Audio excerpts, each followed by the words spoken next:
Imagine pulling into a campsite, right? You open your SUV's trunk, and you literally just snap an action camera, a reading light, maybe a portable speaker, directly into the walls of the car. Yeah, like actual Lego pieces for your cabin. Exactly. And that's the reality XPeng is betting its future on with the new MONA L03 crossover, which is debuting in July 2026. It's quite a pivot. It really is. Welcome to today's deep dive, where we're looking at the official spec sheets and European market estimates to see if a vehicle stuffed with this much modular tech can actually survive a brutally competitive market. Right, because the market is not forgiving right now. No, not at all. Okay, let's unpack this. XPeng had a massive hit with their M03 sedan, moving hundreds of thousands of units, which is great, but relying on one model to float an entire brand is, well, it's a terrifying strategy. Oh, it's an existential risk, honestly. A single fluctuation in the sedan market, and their whole operation is left vulnerable. I mean, it feels a lot like the music industry. You get an artist with a chart-topping hit, but the real test is the follow-up. The L03 is basically XPeng's crucial sophomore album.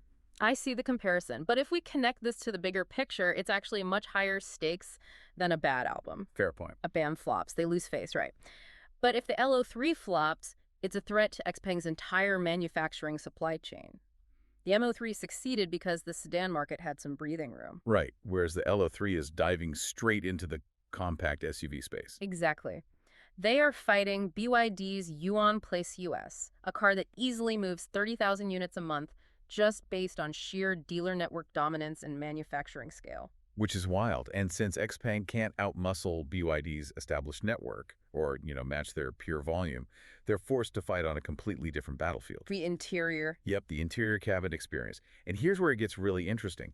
They're just throwing out the traditional car interior playbook. Still tossing it. Yeah. Over 72% of the surfaces are soft-touch materials. There is a velvet ceiling, zero-gravity massage seats, and those 23 modular expansion ports I mentioned earlier. Right. It physically transforms the car into an open-source living space. It does. They've even ripped out the physical instrument cluster behind the steering wheel entirely. Just gone.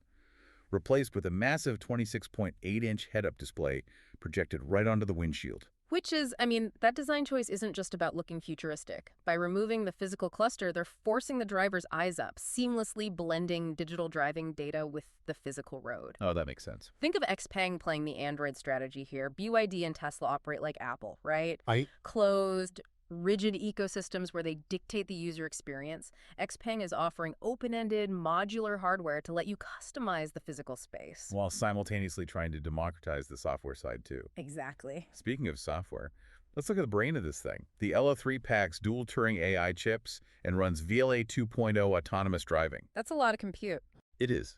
But on paper, while that sounds incredible, I have to wonder, are pragmatic, budget-conscious buyers actually going to care about that?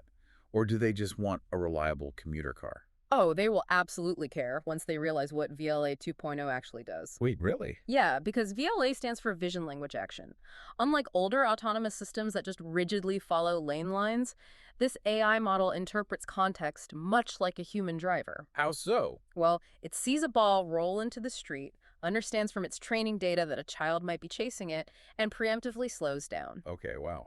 That is impressive. And XPeng's strategy is to make this human-like city driving standard rather than hiding it behind like a $10,000 subscription paywall. Right. And to appeal to that pragmatic buyer, they're pairing this high-end AI with a very practical powertrain. They offer an EREV variant pushing over 1,000 kilometers of total range. Which is huge for range anxiety. Exactly.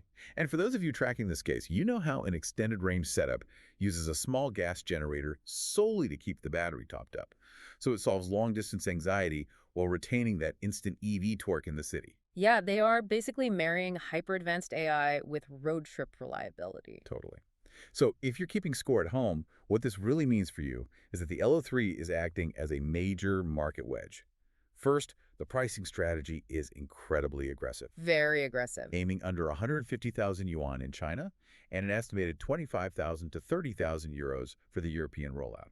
And second, it shifts the baseline of the compact SUV market. Basic utility is just no longer enough. Standard high-end AI and customizable hardware are the new floor. But what's fascinating here is the psychological hurdle. XPeng has the 1,000-kilometer range, the VLA computing power, and the modular interiors. But their ultimate success in the segment depends entirely on brand trust. Right. Can an open hardware AI-first approach convince buyers to skip the safety of a legacy brand? The tech only matters if people trust the badge on the hood. It all comes down to whether that hardware meets software gamble pays off. Well, thank you so much for taking this deep dive with us today. Yeah, thanks for listening. But before you go, consider this. With vehicles now prioritizing 23 expansion ports for action cameras, cloud gaming, and pure vision AI that reads the street like a human, are we still buying cars, or are we just buying rolling smartphones that happen to drive us to work?